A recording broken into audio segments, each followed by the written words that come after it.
Olá, bom dia a todos, a paz do Senhor Jesus Cristo de Nazaré, que Deus te abençoe, te guarde, te levante, te capacite, te ergue, aonde você estiver, que a graça e a misericórdia do Senhor esteja nas suas vidas. Sem mais delongas, você que está me vendo nesta hora, assistindo esse vídeo, se inscreva no canal, na palavra inscreva-se, ative todas as notificações, dê seu like, que é muito importante, dê seu pedido de oração aqui nos comentários. Eu vou soltar esse vídeo, não saia.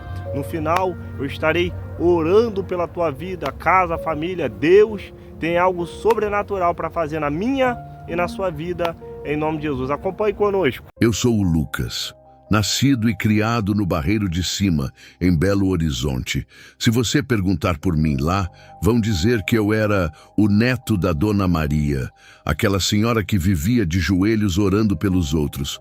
Mas o que ninguém imaginava é que o mesmo menino que ajudava a carregar as cadeiras da igreja, um dia iria trabalhar para o próprio diabo. E tudo começou em 2014, quando eu tinha 19 anos. A gente morava numa casinha simples, com as paredes descascadas e aquele cheiro de café forte misturado com as ervas que minha avó fervia no fogão de lenha. Dona Maria era dessas que não perdia um culto, nem que chovesse canivete. Mas naquela época, enquanto ela assistia A Praça é Nossa ou mandava correntes de oração no WhatsApp, eu estava conhecendo um outro mundo dentro das lan houses do Barreiro Shopping. O ano de 2014 foi o estopim da minha revolta. Eu me lembro como se fosse ontem. Foi num domingo, depois do culto, quando o pastor da nossa igreja, um homem que minha avó respeitava como se fosse um anjo, humilhou minha mãe, Patrícia, na frente de todo mundo. Disse que ela era uma mulher de espírito adúltero, só porque ela se separou do meu pai. Eu vi minha mãe sair da igreja chorando enquanto os santos cochichavam. Aquela cena me queimou por dentro. Eu saí dali decidido que nunca mais pisaria numa igreja. Naquele dia, jurei para mim mesmo que se Deus era aquilo ali, eu preferia o inferno. Eu não falei nada para minha avó. Só fechei a cara, travei os dentes e comecei a passar mais tempo fora de casa. E foi aí que a internet virou minha fuga. No Barreiro Shopping tinha uma lan house no subsolo, onde o cheiro de suor misturado com fritura impregnava o ar. Eu ia para lá com a desculpa de procurar emprego, mas o que eu procurava de verdade era um lugar onde ninguém me cobrasse ser crente. Ali, nos cantos escuros daquela sala cheia de computadores velhos, eu conheci os primeiros fóruns de ocultismo. No começo, parecia tudo brincadeira. Uns desafios de coragem, uns vídeos de rituais que mais pareciam pegadinha. Mas com o tempo, fui recebendo convites para grupos mais fechados. Salas de bate-papo onde as pessoas falavam de magia, poder e como acordar a mente espiritual. Eu, com minha raiva engasgada, caí feito um pato. Enquanto minha avó mandava áudios de oração nos grupos de senhoras, eu estava em fóruns onde ensinavam a fazer rituais de invocação pela internet. E o mais louco, eles me chamavam de escolhido, porque eu era um ex-crente revoltado. Isso, para eles, era ouro puro. Eu era perfeito para ser moldado. Lembro de uma noite específica. A lan house estava vazia, só o som de um ventilador velho fazendo barulho e um cheiro estranho de gordura no ar. Foi quando um tal de O Fiel X me chamou no chat privado. Ele não tinha foto, só um símbolo esquisito de uma estrela de 5 pontas virada para baixo. Ele me mandou um link e disse: "Quer vingança? Entra aqui." Eu cliquei. A página abriu um fórum cheio de tópicos sobre como derrubar igrejas usando as próprias redes sociais. Parecia absurdo no começo, mas ali eles explicavam como memes, músicas e vídeos poderiam ser usados como armadilhas espirituais. Era tudo muito bem planejado. E eu estava cego de ódio. Fui ficando. Enquanto minha avó orava alto na sala, pedindo para Deus libertar os jovens desse Brasil, eu estava a poucos metros dela, no meu quarto, lendo manuais de como destruir a fé das pessoas pela internet. E o mais irônico Eu achava que estava no controle. Os dias foram passando e eu me tornei um frequentador assíduo daquelas salas. Cada vez mais eu sentia que fazia parte de algo grande. Eles me davam pequenas missões: espalhar vídeos, participar de debates em grupos de jovens crentes e plantar dúvidas. E eu fazia, com gosto. Comecei a me afastar de tudo e de todos. Meu melhor amigo, Samuel, que era líder de louvor, me chamava para ir na igreja, mas eu sempre dava uma desculpa. Odiava aquele ambiente. Samuel não sabia, mas enquanto ele louvava no púlpito, eu estava nos bastidores digitais, pronto para puxar o tapete de crentes como ele. As conversas com o Fiel X começaram a ficar mais pesadas. Ele dizia que eu precisava provar minha lealdade. Mandou eu fazer um ritual de quebra de aliança, onde eu teria que rasgar minha Bíblia e gravar um vídeo. Eu não pensei duas vezes. Peguei a Bíblia que ganhei no aniversário de 10 anos e destruí com um sorriso no rosto. Eu senti prazer. Eu me achava forte. Naquela noite, minha avó entrou no quarto e me pegou chorando. Ela não entendeu nada. Me abraçou, orou por mim e eu, com o coração gelado, me soltei com frieza. Deus não tá nem aí para mim, vó. Para de orar por quem não merece, eu disse. Ela ficou em silêncio, mas continuou orando. O tempo foi passando e cada vez mais eu mergulhava naquele mundo. Eu já não era mais o Lucas que carregava as cadeiras da igreja. Eu era alguém que fazia a diferença nos bastidores do inferno digital. E o mais assustador era que, aos poucos, eu comecei a ver o efeito das minhas ações. Grupos de jovens crentes que antes eram unidos começaram a brigar por causa de memes e postagens que eu plantava. Eu me sentia invencível. Na minha mente, Deus era um inimigo distante. E eu era um soldado de algo maior. Mas eu não sabia que, na verdade, eu estava sendo apenas uma marionete, um boneco nas mãos de forças que riam da minha ilusão de controle. O ódio que começou por causa de uma humilhação na igreja foi se transformando em obsessão. Eu não queria mais só me vingar. Eu queria ver a fé das pessoas sendo esmagada, assim como eu me sentia esmagado. Mas por mais que eu me afundasse, havia algo que me perseguia. A voz da minha avó orando na sala, as madrugadas em que ela clamava meu nome e o olhar dela, um olhar que dizia: eu não vou desistir de você, Lucas. Naquele ano de 2014, enquanto o Brasil inteiro fazia desafios bobos como o balde de gelo, eu estava sendo moldado por demônios para criar desafios muito mais perigosos. Desafios espirituais. Eu achava que estava no controle, mas era só o começo da pior escravidão que eu já viveria. Eu estava me tornando um servo do inferno. E nem percebia. Meu nome era só mais um no meio de tantos perfis fakes na internet.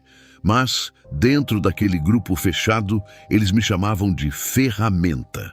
Eu não entendia direito o peso desse nome até começar a perceber como o inferno usava as minhas mãos para tocar em vidas que eu nem imaginava. Não era só brincadeira de internet. Eu estava sendo treinado para ser uma arma. As missões começaram simples: compartilhar vídeos com mensagens subliminares, memes que pareciam piadas bobas, mas que tinham frases de duplo sentido, preparadas para implantar dúvidas. Era tudo tão sutil que até eu achava engraçado. Mas os líderes daquele grupo me diziam: cada curtida é uma brecha, cada comentário é uma semente do inferno. Eu passava horas nas LAN houses do Barreiro Shopping, com o som ambiente de teclados batendo e gente discutindo sobre quem era melhor no futebol. Enquanto isso, eu estava infiltrado em grupos de jovens cristãos no Facebook, disfarçado de irmãozinho novo na fé. Era ali que eu plantava a dúvida. Eu lançava perguntas do tipo: se Deus é amor, por que ele deixa tanta desgraça acontecer? E pronto. Era como acender um fósforo em meio à gasolina. O mais assustador era que funcionava. Eu via jovens discutindo, brigando, se acusando nos comentários. Eu não precisava nem continuar. Eles mesmos faziam o trabalho sujo. Era como se o orgulho e a vaidade deles fossem combustível para queimar o próprio evangelho que defendiam. Enquanto minha avó mandava áudios de oração para os grupos de irmãs no WhatsApp, eu estava em outros grupos, criando fofocas que destruíam ministérios. Eu não precisava levantar da cadeira.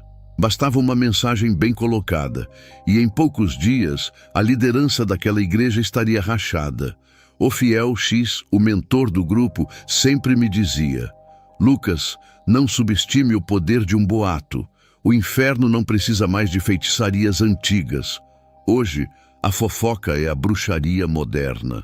Aquilo fazia sentido para mim. Eu estava vendo com meus próprios olhos igrejas se desmanchando em intrigas virtuais. Lembro de um caso específico. A Igreja Ministério Restauração de Vidas, aqui no Barreiro, era conhecida por ter um grupo de jovens bem ativo. Eu, infiltrado, comecei a espalhar uma fofoca dizendo que o líder do grupo estava saindo com a esposa do pastor. Era mentira, claro. Mas bastou. Em 2 semanas, os cultos começaram a esvaziar. Enquanto a cidade comentava o caso e as irmãs do coque se matavam para defender ou acusar alguém, eu estava sentado na lan house, rindo sozinho. Eu achava que era invencível, que tinha poder, mas na verdade eu era só um idiota sendo manipulado por forças que eu não entendia. O fiel X me ensinava que os conteúdos mais inofensivos eram os mais perigosos. Ele me mandava vídeos com músicas chiclete, que segundo ele tinham frequências ocultas. A mente é um templo, Lucas. Toque a música certa e você derruba o altar, ele dizia. Eu não acreditava nessas coisas no começo, até começar a ver os surtos. Teve uma semana em que um vídeo viral, com uma música aparentemente boba, fez 3 jovens daquela igreja terem crises de ansiedade em sequência. O grupo achou que era coincidência. Eu sabia que não era. Eu estava ajudando a arquitetar aquilo. Samuel, meu amigo de infância, ainda tentava me resgatar. Ele não sabia de nada. Me mandava mensagens, me chamava para ir nos cultos. Cara, Deus ainda tem um propósito para você. Eu só ria. Mal sabia ele que eu estava ajudando a cavar o buraco onde ele mesmo cairia. Eu comecei a participar de rituais virtuais. Não eram aquelas coisas de velas e pentagramas. Eram encontros em lives privadas, onde as pessoas se conectavam em oração. Mas para invocar outras forças, a gente dizia palavras específicas, repetia frases ocultas e lançava missões digitais em tempo real. O mais macabro era que depois dessas lives, a quantidade de jovens crentes surtando, caindo em pecados escondidos ou se afastando da igreja aumentava drasticamente. Era como se cada palavra dita ali virasse uma corrente invisível no mundo real. A cada missão cumprida, eu me sentia mais importante. Eu não era mais o neto da Dona Maria. Eu era uma peça fundamental em uma guerra invisível. E o pior, eu achava que estava no controle. Mas quanto mais eu me afundava, mais eu percebia que era apenas um avatar sendo manipulado. O fiel X me pediu para criar uma série de memes contra um pastor famoso da cidade. Disse que ele era uma ameaça porque pregava sobre vida de santidade na internet. Eu passei dias criando montagens, distorcendo frases e espalhando nos grupos. O pastor foi alvo de tanto ataque que acabou se afastando das redes. Eu sentia prazer em ver isso. A sensação de poder era viciante. Eu era como um hacker espiritual, derrubando ministérios, corrompendo jovens, tudo com um clique. Mas mesmo em meio a esse caos, havia noites em que eu não conseguia dormir. Ficava deitado ouvindo a voz da minha avó do outro lado da casa, orando por mim. Eu fingia que não ligava, mas aquelas palavras me atravessavam como facas. O inferno estava usando meus dedos, minha mente, minha boca. Eu estava cavando a cova de muitas pessoas e nem percebia que estava cavando a minha também. Naquela época, 2014, enquanto o Brasil ria de memes e se emocionava com celebridades se convertendo em rede nacional, Eu estava do lado oposto, ajudando a puxar crentes para longe de Deus, um clique de cada vez. Eu era só mais um jovem com fone de ouvido, numa lan house qualquer, mas meus dedos estavam a serviço do inferno, e eu estava gostando disso. Se tem uma coisa que o diabo aprendeu a usar melhor do que ninguém, foi o espelho. Só que nos últimos anos, ele trocou o espelho pelas telas dos celulares. Eu vi isso acontecer de perto, e pior, eu ajudei a transformar as redes sociais no altar mais silencioso que Satanás já construiu. E quem adorava ali nem percebia. Eu me lembro bem daquela época, em 2014, quando o Facebook era o rei. Todo mundo queria ser notado. Não importava se era crente ou do mundo. O importante era bombar. Likes, curtidas, seguidores. Era como se cada notificação fosse uma oferenda. Foi aí que eu reencontrei a Clara. Ela era minha prima distante, filha de um tio que minha família tinha cortado relações há anos. Quando criança, ela era a menina mais doce da família. Mas agora era conhecida como Clara Silva, a influencer do empoderamento feminino. Bonita, carismática e com mais de 500 mil seguidores. Mas o que ninguém sabia era o preço que ela estava pagando. Clara fazia parte de um grupo que se reunia em lives fechadas no Facebook. A galera achava que era só um café espiritual alternativo, mas ali rolavam invocações camufladas, desafios de autoafirmação, frases de libertação que, na verdade, eram comandos espirituais invertidos. E eu era o cara que ajudava a viralizar essas lives. Eu criava vídeos curtos, memes, desafios, frases como "Você é seu próprio Deus" ou "A verdadeira libertação é quebrar os tabus religiosos". Eram o veneno que eu espalhava nas redes. Era sutil, mas eficaz. Cada compartilhamento era uma brecha. O mais irônico era que Clara começou a ser chamada para eventos de igrejas moderninhas. Pastores que queriam atrair jovens convidavam ela para falar sobre autenticidade cristã. E ela aceitava, sabendo que, nos bastidores, estava plantando sementes de rebeldia. O fiel X sempre me dizia: "Lucas, a vaidade é a adoração mais silenciosa do inferno. Faça-os se amarem acima de tudo, e eles esquecerão de Deus." E era exatamente isso que estava acontecendo. Eu via jovens crentes trocando a Bíblia por livros de autoajuda, trocando oração por dancinhas no TikTok. O auge foi quando Clara lançou um desafio chamado "Seja seu próprio milagre". Parecia algo bonito, mas nas entrelinhas era um ritual de autoadoração. E quem fizesse o desafio até o fim, segundo ela, libertaria seu espírito das correntes do passado. Eu sabia que aquilo era só fachada. Era mais uma forma de abrir portas espirituais. Enquanto a avó Maria estava em casa assistindo Faustão e orando para que os jovens voltassem para Deus, eu estava na Lan House preparando um kit de marketing digital para a Clara, com posts que viralizavam em segundos. Era tudo programado. A música, as hashtags, os horários de postagem. O inferno não brincava em serviço. O mais assustador era ver como influenciadores gospel locais também começaram a cair na armadilha.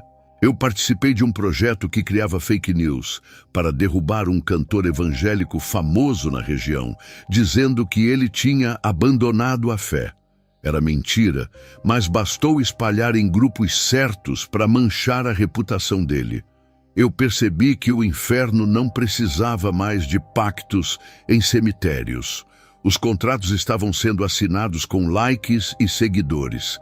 Cada crente que vendia sua autenticidade por visibilidade estava, sem saber, fazendo um acordo silencioso com o diabo. As igrejas começaram a mudar.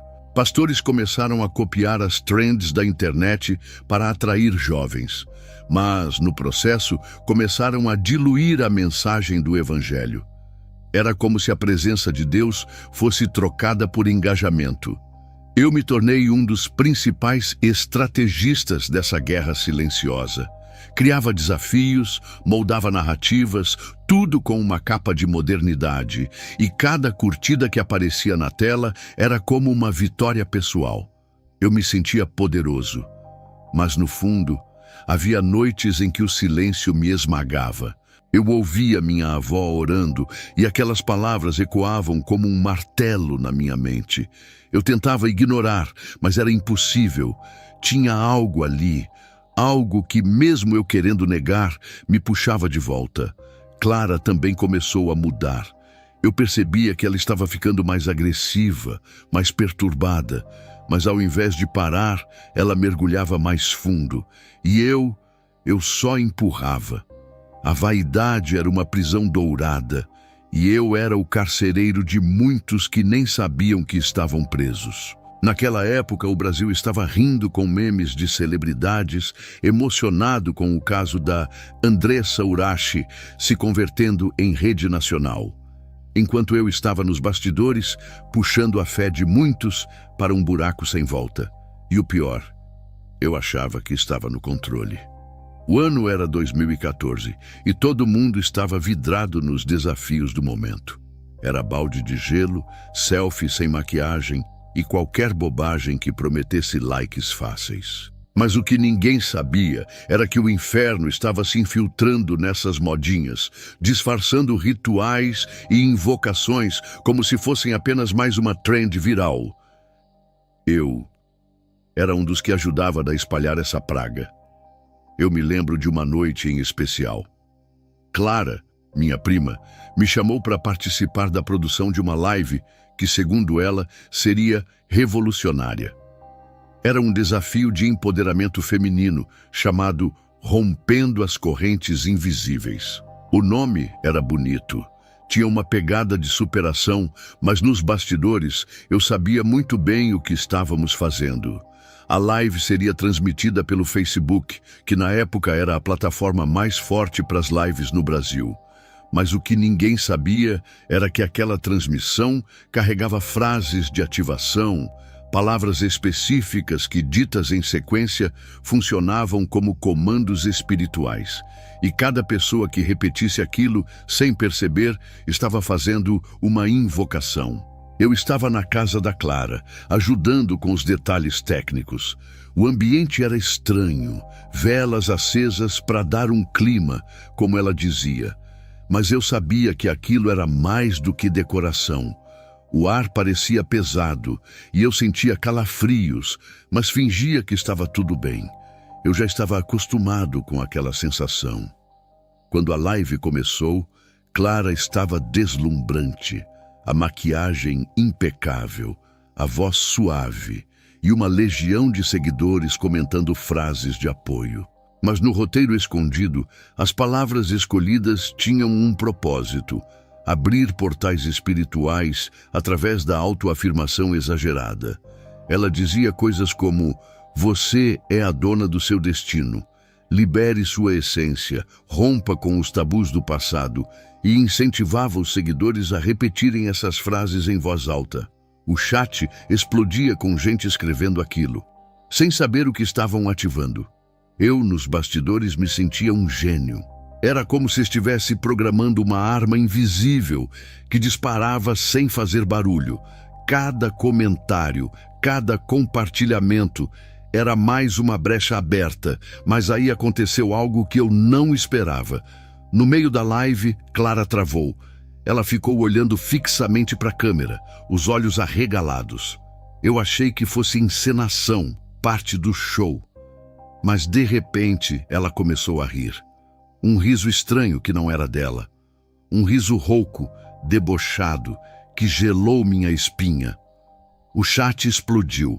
Gente dizendo que era performance, outros achando que era um viral incrível. Mas eu sabia que não era. Eu via nos olhos dela. Clara não estava mais ali. Ela começou a repetir frases sem sentido, como se fosse um mantra invertido. E, de repente, caiu da cadeira ainda rindo. Eu desliguei a transmissão no pânico, mas a live já tinha sido assistida por milhares. E o pior, aquela energia já tinha se espalhado. Depois daquilo, Clara ficou estranha. Ela dizia que ouvia vozes, que via sombras à noite, mas não parou. Pelo contrário, mergulhou mais fundo. E eu me afundei junto. Ofiel X, meu mentor naquele grupo, me explicou depois. Isso é normal. Quando abrimos portais assim, alguns corpos não aguentam a carga. Mas isso é bom. É sinal de que estamos no caminho certo. Aquilo me arrepiou. Mas eu fingia que estava tudo sob controle. Nos dias seguintes, os acessos de Clara aumentaram. Mas também aumentou a quantidade de jovens surtando nos comentários. Eu recebi mensagens de meninas dizendo que não conseguiam mais dormir, que ouviam vozes depois de participarem do desafio. Eu lia e me sentia satisfeito. Era como se eu estivesse vencendo uma guerra invisível.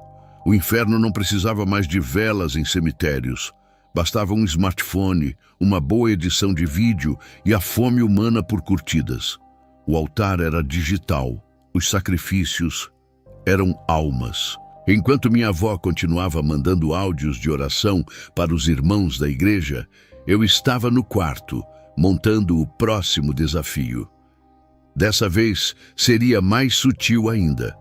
Um desafio de meditação de empoderamento, com frases programadas que abriam pequenas rachaduras na mente de quem repetisse. O mais diabólico era que quanto mais espiritualizadas as pessoas achavam que estavam ficando, mais longe de Deus elas estavam.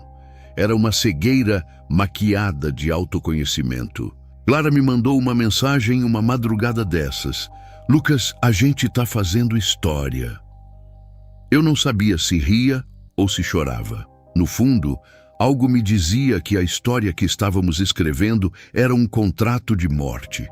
Em 2014, enquanto o Brasil dançava com os memes de Anitta e fazia correntes do balde de gelo, eu estava dentro de um esquema que usava essas trends como cortinas de fumaça. O diabo estava rindo, e eu também. Mas o que eu não sabia é que as correntes que eu estava ajudando a prender nos outros, em breve, iriam se fechar em mim também. Se alguém me dissesse, lá em 2014, que Satanás iria transformar joguinhos de aposta em uma armadilha mortal para cristãos, eu teria rido. Mas depois de ver com meus próprios olhos o que aconteceu, eu entendi que o inferno não precisa mais de feitiço com vela. Basta uma notificação de Pix caído na conta para a alma ser vendida. Naquela época, as apostas esportivas começaram a bombar. Todo mundo conhecia alguém que estava fazendo uma renda extra jogando online. Mas, nos bastidores, eu sabia que aquilo era uma rede programada para destruir. Eu era um dos que puxava os fios. Ofiel X me colocou em um grupo fechado do Telegram, onde ensinavam estratégias de manipulação em jogos de azar. Mas o foco não era enriquecer. Era fisgar cristãos, principalmente jovens de igrejas, usando a ganância como isca. Era uma guerra fria espiritual. E eu estava lá, ajudando a armar as armadilhas. Eu comecei a criar perfis falsos, me passando por crente vencedor que mudou de vida apostando. Eu entrava em grupos de jovens de igrejas locais e soltava histórias de sucesso. A galera acreditava fácil. Em poucos dias, eu via líderes de ministério entrando nos sites de aposta que eu indicava. O mais pesado foi quando Samuel, meu amigo de infância, caiu. Ele era líder de louvor na nossa antiga igreja. Um cara de bom coração, mas frágil no orgulho. Eu plantei uma conversa no grupo dizendo que ele não tinha coragem de usar a inteligência financeira para ajudar a obra de Deus. Aquilo mexeu com ele. Não demorou muito para ele entrar em um desses sites de aposta. No começo, Samuel ganhava pequenas quantias, e eu fazia questão de celebrar para alimentar o ego dele. Mas depois, ele começou a perder. E quando percebeu, estava devendo dinheiro para agiotas do bairro. Eu assisti a queda dele de camarote sem mover um dedo. Eu não sentia culpa. Para mim, era como um jogo. Eu achava que estava vencendo a hipocrisia da igreja. Mas, na verdade, eu era só mais um peão. O mais revoltante era ver como alguns líderes de igrejas aceitavam doações dessas empresas de aposta em troca de não denunciarem os vícios dentro dos ministérios. O fiel X me dizia: não precisamos destruir todas as igrejas, Lucas. Algumas se vendem sozinhas, só precisamos acenar com dinheiro. Em uma dessas noites, enquanto eu estava na Lan House, recebi uma mensagem privada. Era de um líder jovem da região me perguntando sobre como ganhar fácil. Era um cara que pregava sobre santidade. Eu passei o link sem pensar 2 vezes.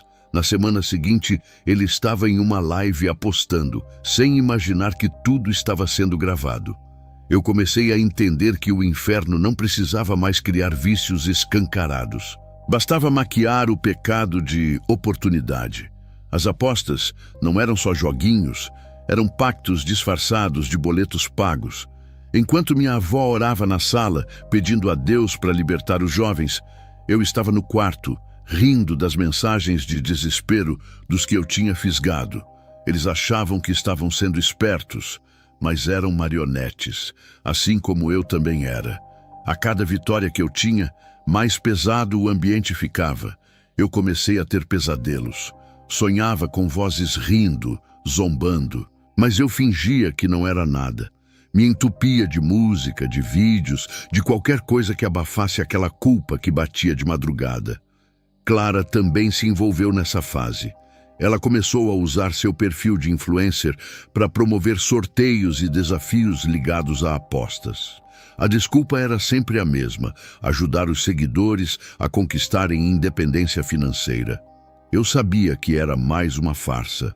O fiel X sempre dizia: a cobiça é a isca mais eficiente. Um crente sedento por bênçãos financeiras vende a alma sem nem perceber. Eu comecei a entender o jogo. Não era sobre dinheiro, era sobre controle.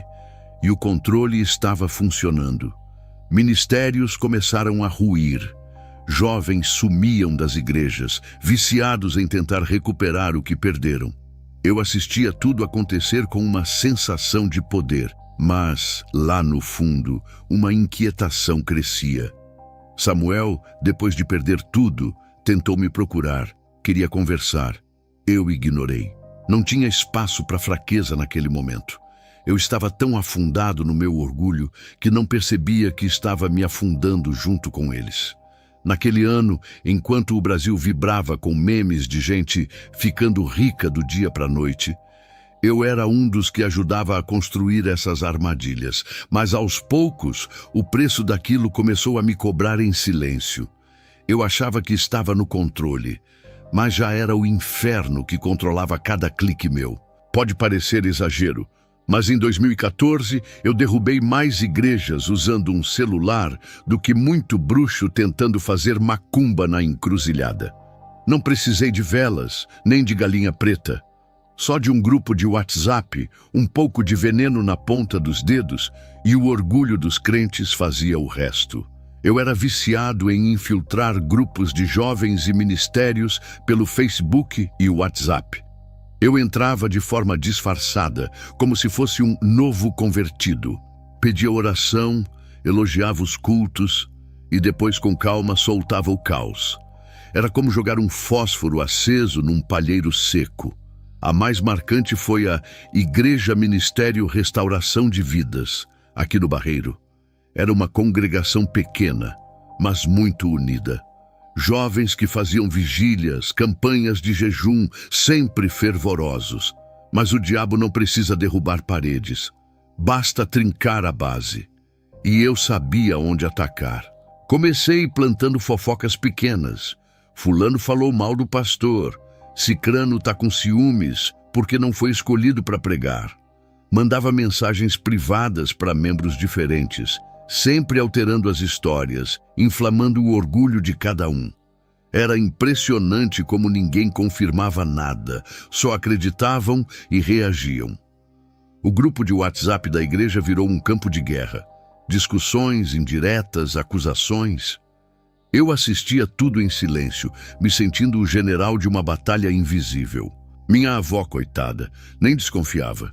Enquanto ela preparava chás e mandava áudios de oração para as irmãs, eu estava do outro lado da casa, espalhando fofoca como quem planta bomba relógio. Em poucas semanas, a igreja estava dividida. O pastor tentou pregar sobre unidade, mas a semente já tinha brotado. Os cultos começaram a esvaziar e a liderança se desfez em brigas internas. Eu me sentia vitorioso, como se tivesse conquistado algo grande. O fiel Keys me parabenizou. Parabéns, Lucas. Você derrubou um altar com a ponta dos dedos. Isso é magia moderna. Aquilo inflava meu ego, mas ao mesmo tempo me arrepiava. Eu sabia que não era só palavras, era real. Eu também participava de correntes de fake news contra pastores locais. Criava perfis falsos, montagens, áudios distorcidos, espalhava histórias de adultério, roubo, heresias, tudo para semear desconfiança. E dava certo. Os crentes eram rápidos em julgar e lentos para perdoar. O que mais me impressionava era a velocidade. Em poucas horas, uma fofoca que eu plantava na Lan House já estava sendo debatida em cultos, causando divisões. E o inferno, rindo alto enquanto os crentes se matavam sozinhos. Enquanto o Brasil estava viciado em memes e novelinhas, as igrejas estavam sendo corroídas por dentro, e eu era uma das ferramentas principais nessa destruição silenciosa. Eu me sentia um estrategista do caos. Clara também me ajudava nessa fase. Como influencer, ela tinha acesso a grupos gospel que tentavam ser moderninhos.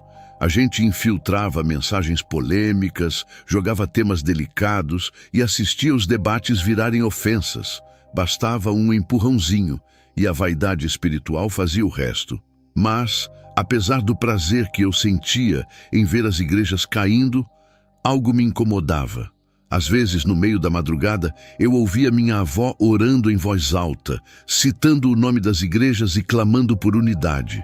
Era como se uma parte de mim ainda quisesse voltar, mas o orgulho me mantinha preso. O fiel X sempre dizia: Lucas, o orgulho é a corrente mais forte do inferno. Você não precisa acorrentar um crente no pecado, basta inflar o ego dele. E eu via isso acontecer todos os dias. Eu comecei a perceber que não era necessário grandes escândalos para destruir uma igreja. Bastava uma mensagem maldosa, uma fofoca sutil, e o próprio povo se encarregava de acabar com a comunhão. Em pouco tempo, derrubar igrejas virou uma rotina. Eu estava em grupos de oração, de louvor, de ministérios, tudo disfarçado, mas enquanto eles achavam que estavam se edificando, eu estava minando cada alicerce com conversas dúbias e intrigas plantadas. O mais irônico era ver como as igrejas tentavam combater a frieza espiritual com mais engajamento digital, sem perceber que o próprio ambiente online já estava contaminado. Era uma luta desigual, e eu estava do lado de quem tinha a vantagem. Mas mesmo mergulhado nesse jogo sujo, havia noites em que eu sentia uma pressão no peito, um peso, como se algo ou alguém ainda me chamasse de volta. Eu tentava ignorar, me afundava em mais missões, mais destruições, achando que aquilo calaria a voz da consciência. Naquela época, enquanto a cidade assistia reality shows e se emocionava com casos de conversões famosas, eu estava ajudando a destruir a fé de muitos, sem levantar da cadeira. Eu era só mais um jovem com um celular na mão, mas meu coração já estava acorrentado em um altar invisível. E o pior, eu achava que era tudo culpa da igreja, sem perceber que quem estava se tornando o verdadeiro inimigo era eu mesmo. A maioria das pessoas acha que possessão demoníaca é aquele show de filme de terror. Gente babando, se debatendo, falando grosso. Eu pensava assim também, até o dia em que aprendi que o diabo é muito mais sutil. Ele não precisa mais gritar. Ele entra em silêncio, pela tela do celular. O fiel X me ensinou que no mundo digital, a possessão não começa no corpo, começa na mente. Ele dizia: primeiro a gente quebra a fé, depois a vontade. O corpo só é invadido depois que a alma já se entregou sem perceber. Aquilo me deixou obcecado. Eu queria ver isso acontecer. Foi aí que começaram as missões de indução. Eu recebia vídeos, músicas, até memes aparentemente inofensivos, programados com frequências e frases ocultas. Minha função era simples: espalhar. Cada curtida, cada compartilhamento era como acender uma vela negra em um altar digital. Eu comecei a perceber o efeito disso em grupos de jovens. Gente que era firme, de repente, começava a postar frases de desânimo, questionamentos bobos que viravam discussões gigantescas. Era um padrão. E eu via tudo acontecer como se fosse um script. O mais impactante foi ver jovens surtando após maratonas de conteúdos contaminados.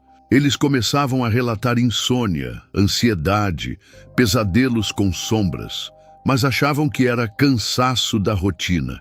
Ninguém imaginava que estava sendo invadido por forças que entravam em silêncio, sem alarde. Clara foi o caso mais extremo que eu presenciei. Depois daquela live em que ela foi possuída ao vivo, as coisas só pioraram. Ela dizia que ouvia vozes à noite, que sonhava com entidades lhe oferecendo contratos.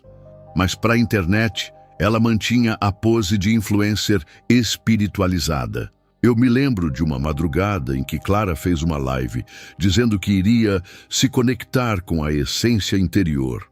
Na frente da câmera, ela era carismática, sorridente, mas quando as luzes se apagavam, ela ficava horas trancada no quarto, chorando, tremendo, falando com pessoas invisíveis. Eu sabia que aquilo era resultado das sementes que a gente mesmo plantava. Mas naquele momento eu não ligava. Para mim, era sinal de que a estratégia estava funcionando. O mais macabro era ver como as pessoas pediam mais. Quanto mais Clara se mostrava profunda e conectada com o universo, mais seguidores ela ganhava. As pessoas queriam ser possuídas, só não sabiam disso. Eu também participava de lives de ativação, onde um grupo pequeno repetia frases de empoderamento que na verdade eram mantras invertidos. Era como se cada palavra quebrasse uma muralha espiritual, um tijolo de cada vez. Enquanto a cidade se emocionava com vídeos de ex-celebridades se convertendo, jovens cristãos estavam sendo laçados em rituais disfarçados de trend viral. E eu estava no centro dessa engrenagem. Eu me sentia como um hacker da fé.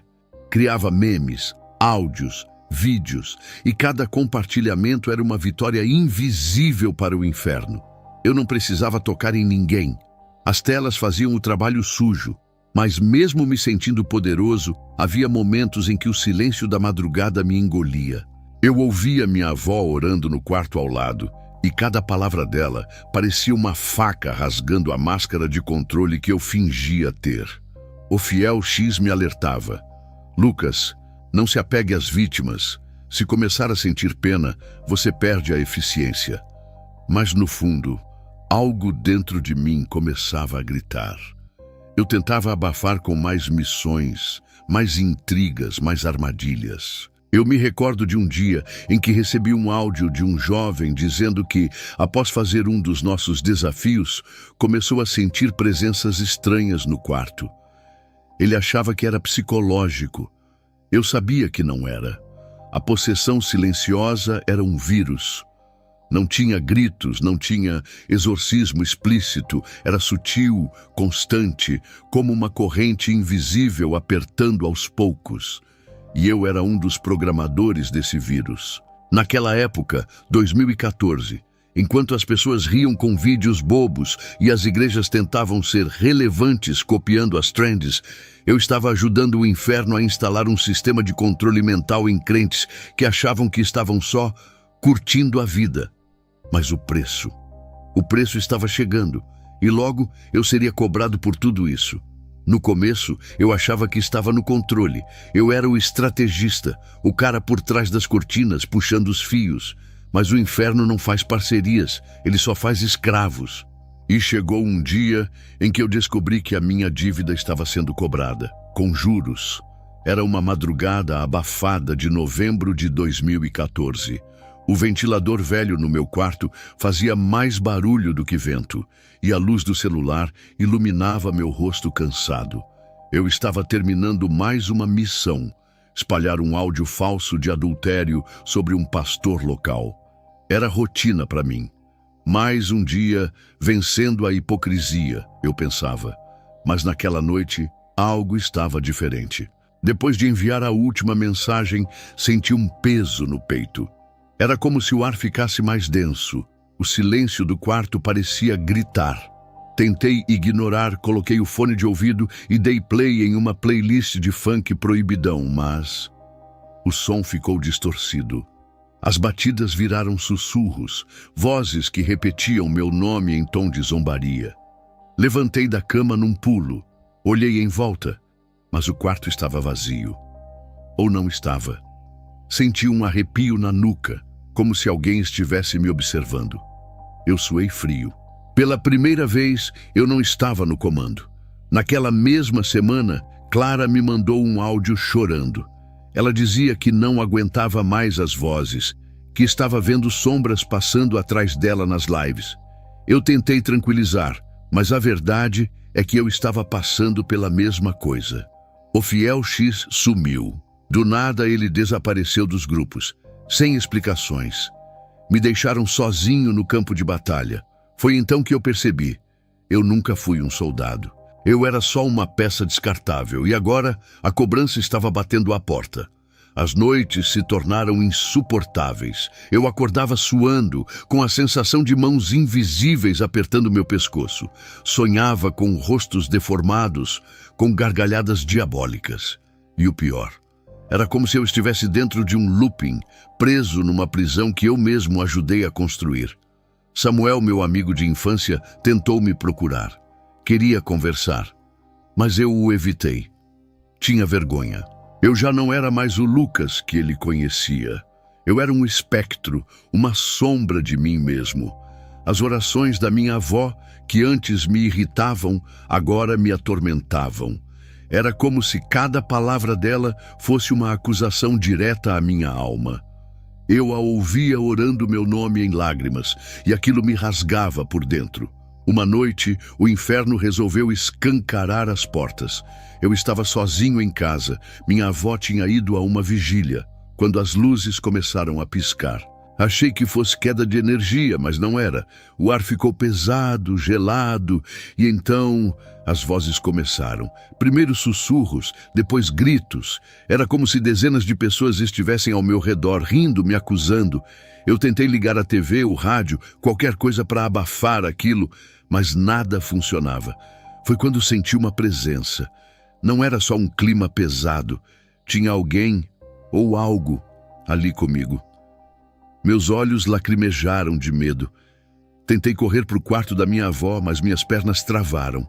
Foi como se mãos invisíveis me segurassem. Eu caí no chão, desesperado, tentando gritar, mas a voz não saía. Aquilo não era um pesadelo, era real. Naquele chão frio, com a garganta presa, eu entendi. O inferno não estava mais satisfeito em me usar de longe. Agora queria me possuir por completo. Eu era deles. Eu tinha assinado clique após clique. Mas, naquele momento de desespero, algo aconteceu. Em meio ao silêncio opressor, ouvi, como um eco distante, a voz da minha avó orando. Era um áudio antigo que ela tinha mandado no grupo da família. A voz dela parecia atravessar as paredes, rompendo o peso que me esmagava. As sombras recuaram, mas a sensação de opressão continuou. Eu me arrastei até o celular, tremendo, e dei play no áudio da minha avó. Ela orava por mim, clamando pela minha libertação. As lágrimas desceram sem eu querer. Eu sentia vergonha, raiva, medo, tudo ao mesmo tempo. Naquela madrugada, percebi que eu não era um general do inferno. Eu era só um prisioneiro. Um boneco que achava que tinha poder, mas que estava na coleira o tempo todo. O inferno cobrou o preço. E eu paguei em silêncio, com minha sanidade, minha alma. Mas algo dentro de mim ainda resistia. algo pequeno, frágil, mas que a oração da minha avó alimentava dia após dia. Eu não sabia, mas aquele era o começo da batalha mais brutal da minha vida. Eu achava que já tinha vivido de tudo no submundo da internet. Mas naquela madrugada abafada de dezembro de 2014, no meio de uma live de apostas, eu descobri que o inferno sabe ser cruel. E Deus, inesperadamente misericordioso. Era mais uma noite rotineira. Eu estava trancado no quarto, a luz do ventilador piscando e a tela do notebook aberta em um grupo fechado do Telegram. Era uma live clandestina de apostas esportivas. A vibe era aquela de sempre: promessas de dinheiro fácil, manipulação de odds e gente se destruindo com um sorriso no rosto. Eu era um dos moderadores. Minha função era simples: incentivar, zombar dos perdedores e manter a audiência viciada na esperança de um grande prêmio. Eu me sentia o rei daquele covil, mas naquela madrugada, algo quebrou o script. Enquanto eu digitava comentários sarcásticos, senti uma pressão no peito. Não era emocional, era física, como se mãos invisíveis me apertassem com força. Tentei me ajeitar na cadeira, mas a dor aumentou. O som da live ficou abafado, como se eu estivesse debaixo d'água. Eu comecei a suar frio. Meus dedos tremiam. O teclado parecia distante. O pior era a sensação de que tinha algo ou alguém atrás de mim. Eu não queria olhar. O ar ficou gelado e uma sombra atravessou o canto da tela do notebook. Foi quando percebi que eu não estava sozinho. Tentei encerrar a live, mas o computador travou. As vozes no chat viraram distorções, palavras embaralhadas. Era como se o inferno estivesse rindo de mim. Eu tentava respirar, mas era como se um peso esmagasse meu peito. E então aconteceu. No meio daquela opressão, o meu celular vibrou. Era uma notificação do WhatsApp. Um amigo da minha avó, sem querer, tinha enviado um áudio antigo, uma oração que ela tinha gravado meses atrás. Eu tremia, mas consegui dar play. Senhor, alcança o Lucas. Onde ele estiver, toca no coração dele. Quebra as correntes que o prendem. Liberta ele das trevas em nome de Jesus. O som daquela voz atravessou o quarto como uma lâmina. Era como se a atmosfera densa rasgasse. As vozes distorcidas da live começaram a se calar. O peso no peito diminuiu. E pela primeira vez em meses, eu senti um suspiro verdadeiro sair de dentro de mim. Mas o inferno não soltou fácil. As luzes da casa começaram a piscar. O ventilador parou. Era como se tudo à minha volta gritasse: "Você é nosso!" Eu me ajoelhei, chorando como uma criança, com o celular colado ao ouvido. Cada palavra da minha avó era um golpe contra as correntes que me amarravam. Foi então que aconteceu algo que eu nunca vou esquecer. No meio do desespero, uma voz, diferente de tudo que eu já tinha ouvido, ecoou dentro de mim. Não foi um grito. Foi suave, firme, como quem fala com autoridade absoluta. Lucas, eu não te criei para ser escravo do inferno. Eu caí de cara no chão chorando convulsivamente. Era como se tudo que eu tinha carregado de sujeira durante aqueles anos saísse em forma de lágrimas. Eu não conseguia falar, só chorava. Mas dentro do peito, uma chama pequena começou a acender. A live, ela continuava rolando. Mas naquele momento, eu não era mais o moderador. Eu era o resgatado. Não sei explicar quanto tempo durou, pode ter sido minutos ou horas. Mas quando levantei daquele chão, eu sabia que alguma coisa tinha quebrado.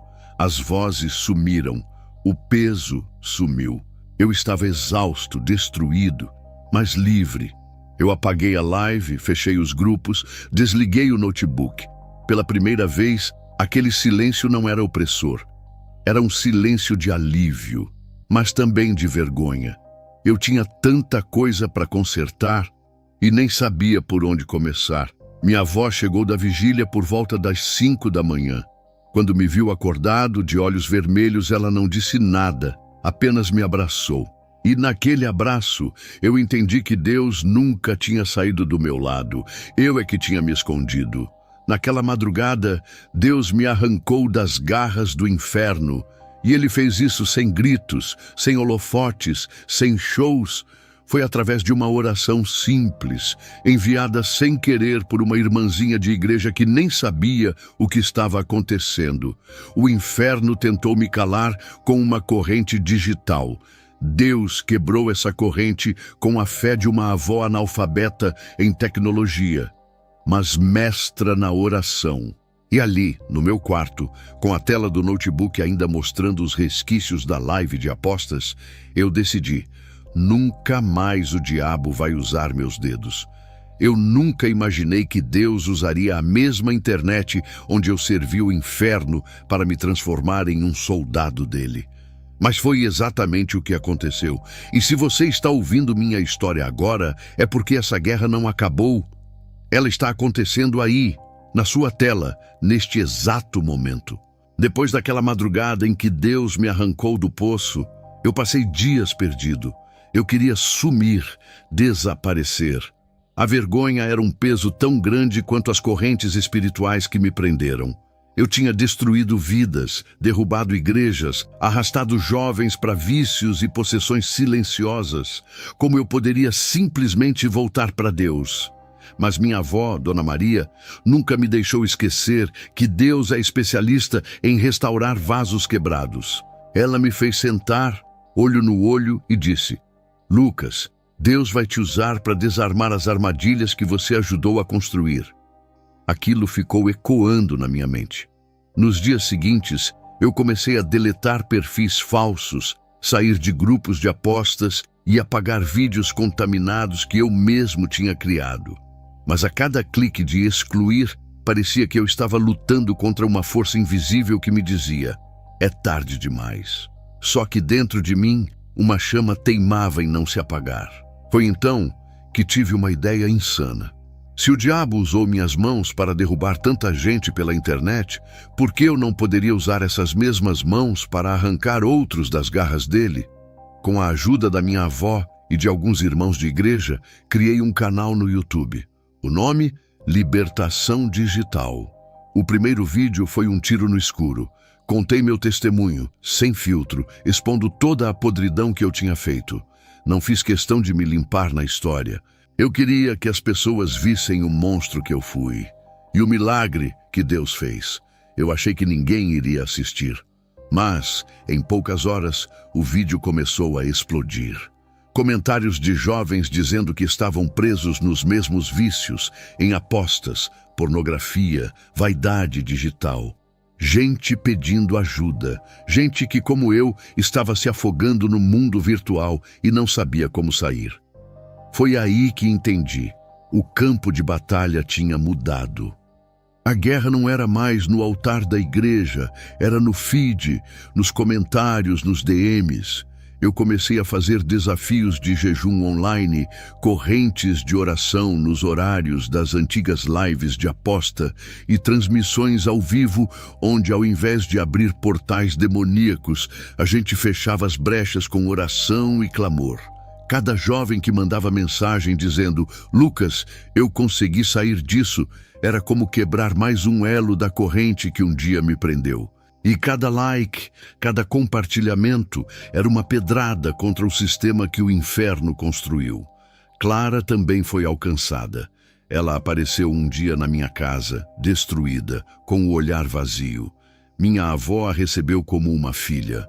Aos poucos, através das orações e jejuns, ela foi se libertando. Hoje, ela também dá seu testemunho. A garota que liderava lives de invocação, agora lidera lives de adoração. O fiel X, nunca mais ouvi falar dele. Talvez esteja preso nas próprias armadilhas. Ou talvez esteja planejando a próxima cilada digital. Não importa. Eu aprendi que o exército do inferno nunca para, mas Deus sempre levanta alguém disposto a lutar. E se você acha que está imune porque usa a internet só para diversão, fique atento. O diabo não se importa se você crê nele ou não. Ele só precisa de uma brecha. E essa brecha pode ser um like inocente, um vídeo, um desafio. O mesmo clique que te diverte pode ser o que abre a porta para o inferno na sua casa. Eu fui escravo, um dos piores, mas Deus me arrancou da lama e me colocou de pé. E agora eu não vou parar até arrancar outros que, como eu, acharam que era tarde demais. Se você está preso em vícios digitais, se sente um escravo da pornografia, das apostas, da vaidade, ou até mesmo da frieza espiritual que veio pelas redes sociais, saiba de uma coisa: Deus pode te libertar. Mas você precisa dar o primeiro passo. A internet ainda é um campo de guerra, e cada um de nós tem uma escolha: ser mais um cativo ou ser um libertador. Eu fiz a minha escolha. E você? Vamos aí mais um vídeo. Eu quero, neste final deste vídeo, orar pela sua vida, casa, família, aonde você estiver. Eu quero profetizar sobre a sua vida bênçãos e bênçãos sem medidas sobre a sua vida, sua casa, seu lar. Que as mãos do Senhor estejam estendidas. A Bíblia diz que se Deus não guarda a cidade, não guarda a casa, em vão vigia os seus sentinelas. E neste dia chamado hoje eu estarei clamando, orando pela tua vida. Eu sei que Deus, Ele tem algo de melhor para fazer nas nossas vidas, em nome de Jesus. Eu quero orar pela tua vida. Deixe seu pedido de oração aqui nos comentários. Eu estarei orando, intercedendo para Deus operar o milagre, porque operando o Senhor, quem impedirá? Vamos orar. Pai nosso que estás no céu, santificado seja o seu nome. Venha a nós o seu reino. Seja feita, meu Pai, a sua vontade, assim na terra também como no céu. Pão nosso de cada dia vos dai hoje. Perdoai, meu Pai, as nossas dívidas, assim como nós perdoamos os nossos devedores. Não nos deixe cair em tentação, mas livrai-nos do mal. Pois teu reino é o poder, a honra e a glória seja dada para sempre. Bendito Deus, poderoso, magnífico, eterno e bondoso Pai. Pai Celeste, neste dia chamado hoje, quero eu, meu Pai, te agradecer por mais uma oportunidade, mais um dia a qual o Senhor nos concedeu, de nós estarmos aqui para te adorar, glorificar e exaltar o teu nome. Perdoa, meu Pai, Deus Todo-Poderoso, por tudo.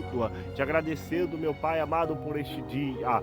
Pai Celeste, em nome de Jesus Cristo de Nazaré, a cada um, meu Pai, que for contemplar e ver esta oração, vai enchendo da tua glória e do teu poder, vai repreendendo, meu Pai, todo o mal, toda a seta do aniversário, a cada casa, a cada família, Senhor amado, nesta hora, cobre com teu sangue, a cada, meu Pai, pedido de oração feita nos comentários, feita, meu Pai, nas lives. Deus, eu quero lhe entregar nas tuas mãos, vai trabalhando com grande glória e poder, repreendendo todo o mal, toda a seta do adversário. Levanta teus filhos, capacita, meu Pai, com as tuas mãos, meu Pai, poderosas. Eu creio neste dia chamado hoje, que a glória do Senhor vai se manifestar, o teu Espírito Santo vai habitar dentro de nós, e aonde tiver um fraco, o Senhor vai fortalecer, porque eu creio que eu posso todas as coisas naquele que me fortalece. É o Senhor que me fortalece e me dá vitória, e tem me levantado, meu Pai, a cada dia mais e mais. Tira, meu Pai, todo eu, tira, meu Pai amado, toda a soberba. Não deixa, meu Pai, que a soberba venha penetrar em nossos corações, mas que a tua glória e o teu poder venha se manifestar a cada dia mais e mais. Eu creio e acredito, meu Pai, na tua palavra. Eu creio, meu Pai, e acredito, meu Pai, que grandes coisas estão por vir e por isso estamos alegres. Visita, meu Pai, capacita, vai repreendendo toda obra de macumbaria, feitiçaria, magia negra. Oh, Espírito Santo, não deixa, Senhor, que nada venha acontecer com teus filhos, nada venha acontecer, meu Pai, com as tuas filhas, mas que a tua graça e a tua misericórdia venha se manifestar a cada dia mais e mais. Eu creio, meu Pai, Deus Todo-Poderoso, em nome de Jesus Cristo de Nazaré, que as janelas do céu, meu Pai, serão derramadas sobre a vida dos teus filhos fracos, meu Pai, que entraram aqui, o Senhor vai fortalecer, pessoas que entrarão aqui, meu Pai, desanimadas, vão sair, meu Pai, revigoradas pelo Espírito que há no teu nome. Deus Todo-Poderoso, poderoso e de amor e bondade. Levanta, meu Pai amado, servos e servas tuas, meu Pai, com grande poder e autoridade para, Senhor amado, pisar e pegar em serpentes e escorpiões.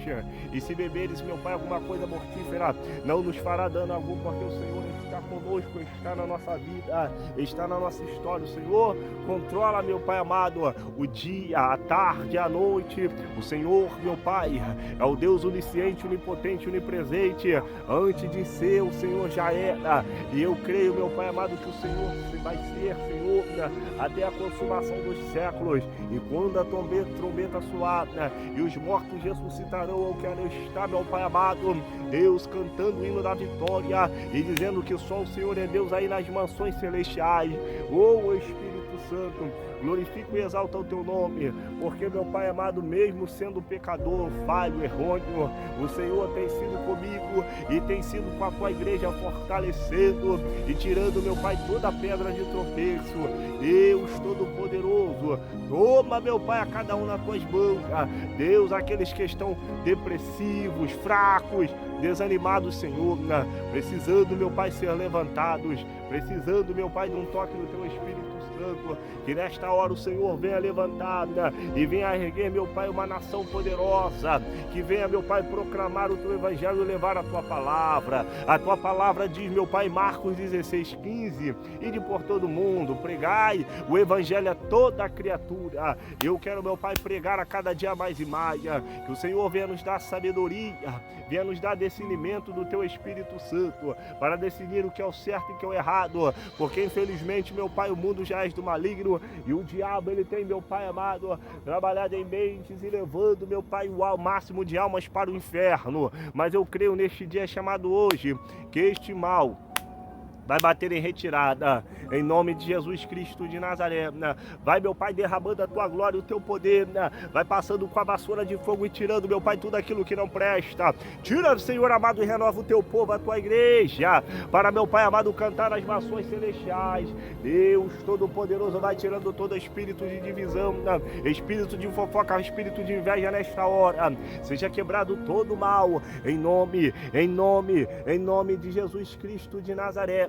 Eu creio e acredito que a glória da segunda casa vai ser maior do que a da primeira. O Senhor dará vitória ao teu povo, à tua igreja, e nós vamos, meu Pai amado, no final desta batalha, cantar o hino da vitória e dizer que só o Senhor é Deus, só o Senhor é o Senhor na minha vida e na vida do teu povo, da tua igreja. Glorifico e exalto o teu nome, porque até aqui, meu Pai, o Senhor tem nos ajudado, e por isso estamos alegres. Os que confiam no Senhor serão como os montes de Sião, que não se abala, mas permanece para sempre. Que nós venhamos permanecer firmes e constantes e abundantes na tua obra, sabendo, meu Pai, oh Espírito Santo, que naquele grande dia o Senhor voltará e buscar um povo chamado e escolhido para morar com o Senhor aí nas mansões celestiais. A tua palavra diz e revela, porque muitos são chamados, mas poucos são os escolhidos. Eu quero estar, meu Pai, entre esses poucos escolhidos. Oh Espírito Santo, oh glória seja dado ao teu nome. Naquele grande dia teremos muitas surpresas. Aqueles que dizem que vão estar, talvez não vão estar na fila da promessa, e aqueles que pensam, meu Pai, que não vão estar, no final do grande dia vai se arrepender e vai estar cantando com o Senhor aí nas mansões celestiais. O Senhor é o juiz dos juízes, o Senhor é o advogado dos advogados, o Senhor julga a nossa causa. E, Senhor amado, a tua palavra diz: não julgueis para que não sejam julgados. Deus Todo-Poderoso, em nome de Jesus Cristo de Nazaré, que nesta hora, neste lugar, que a tua glória venha, meu Pai, se manifestar, e o teu Espírito Santo, meu Pai, venha tomar os quatro cantos desta terra, a cada um, meu Pai, de Minas Gerais, São Paulo, Rio Grande do Sul, a cada um do Rio de Janeiro, Macapá, Amapá, a cada um de Fortaleza, Ceará, a cada um, meu Pai amado, de todo mundo de estado, a cada um da Inglaterra, a cada um da Itália, a cada um da Noruega, a cada um, meu Pai amado, da França, a cada um da Alemanha, a cada um, meu meu Pai amado, deste canto do Brasil e do mundo, que venha ser, meu Pai, se manifestar da tua glória e o teu poder.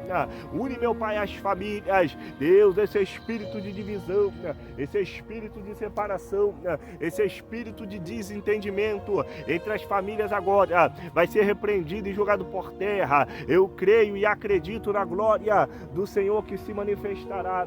Vai jogando, meu Pai amado, todo bloqueio mental por terra. Não deixa, meu Pai, que o adversário venha tomar, Senhor amado, as mentes dos teus filhos, mas que o teu Espírito Santo venha nos dar inteligência, meu Pai dos altos dos céus, Espírito Santo da verdade. Obrigado, meu Pai, por mais uma oportunidade. Obrigado, meu Pai, por mais um dia. Nos livra, meu Pai, do homem sanguinário, da bala perdida, dos assaltos, dos acidentes. Eu creio, meu Pai, que grandes coisas já fez o Senhor, e por isso o Senhor irá se manifestar, e nós veremos o sobrenatural se manifestando em cada família, meu Pai, neste dia chamado hoje. Glorifique e exalta o teu nome, Deus Todo-Poderoso. Toma a cada um nas tuas mãos, abençoa e dá vitória para a honra e a glória do teu santo nome, em nome de Jesus Cristo de Nazaré. Amém e graças a Deus. Que Deus te abençoe, te guarde, te levante, te capacite neste dia chamado hoje. Em nome de Jesus, se inscreva no canal, ative todas as notificações, deixe seu like, que é muito importante. Compartilhe esse vídeo no Instagram, no WhatsApp, no Facebook, para este vídeo alcançar o máximo de almas e entrar aqui também e deixar seus pedidos de oração. Eu sei que Deus tem algo para fazer na minha vida e na sua vida aí também, em nome de Jesus. Que Deus te abençoe e te guarde. Fiquem todos na paz do Senhor. Shalom, Adonai. Fiquem todos na paz. Fui!